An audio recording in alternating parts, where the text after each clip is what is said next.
কি গো রবিন, সকাল সকাল এমন তারা, মাঠের দিকে রওনা দিচ্ছ বুঝি?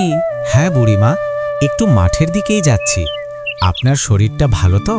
হ্যাঁ বাবা, আমি ভালোই আছি। তোমার বউ আর মেয়েরা সবাই ভালো তো? অনেক দিন হলো, ওদের আর দেখা পাইনি। হ্যাঁ, ওরা সবাই ভালো আছে। একদিন আপনি আমাদের বাড়িতে আসুন না, ওদের সবাইকে দেখে যাবেন। আচ্ছা বাবা, একদিন বেড়াতে বেড়াতে নিশ্চয়ই তোমাদের বাড়িতে যাব। এখন তাহলে আসি।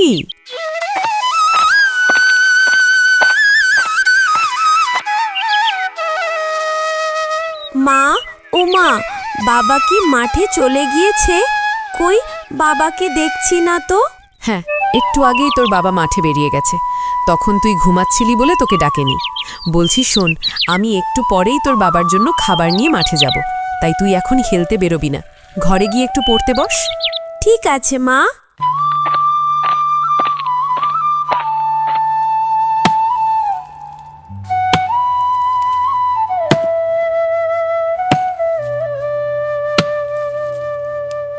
বুঝলে গিন্নি, এবছর মাঠে ফসল বেশ ভালোই হয়েছে।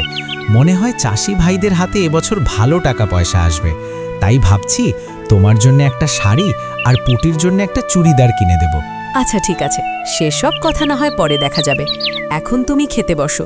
সারাদিন এত খাটাখাটনি করার পর যদি পেটে একটু দানা পানি না পড়ে, তাহলে শরীর খারাপ করে।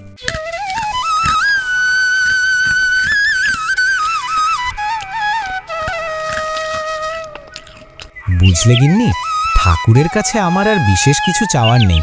যেভাবে চলছে সেভাবেই যেন উনি সব কিছু চালিয়ে নিয়ে যান। পুটিকে লেখাপড়া শিখিয়ে মানুষের মতো মানুষ করব। আর পুটি যখন বড় হয়ে যাবে, তখন ভালো একটা ছেলে দেখে আমরা ওর বিয়ে দিয়ে দেব। ঠিকই বলেছো তুমি। দেখতে দেখতে পুটিও একদিন বড় হয়ে যাবে, তখন পুটিরও আমাদের বিয়ে দিতে হবে।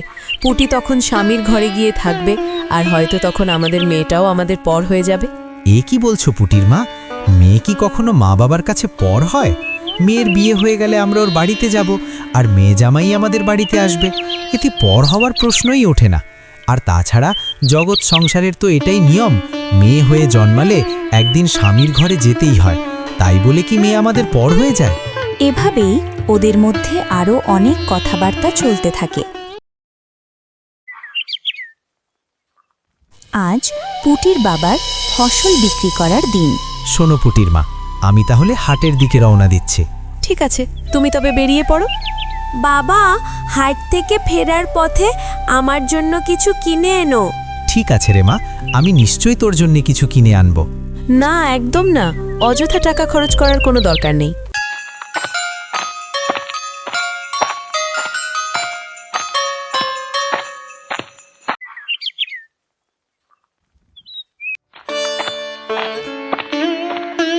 মা, বাবার বাড়ি ফিরতে এত দেরি হচ্ছে কেন?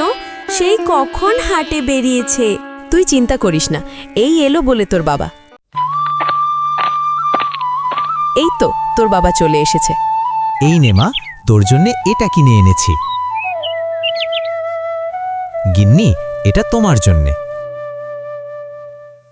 কি গো, তোমাকে না বললাম এভাবে সব টাকাগুলো খরচ না করতে? হাতে টাকা পেতে না পেতেই টাকাগুলো খরচ করে ফেললে।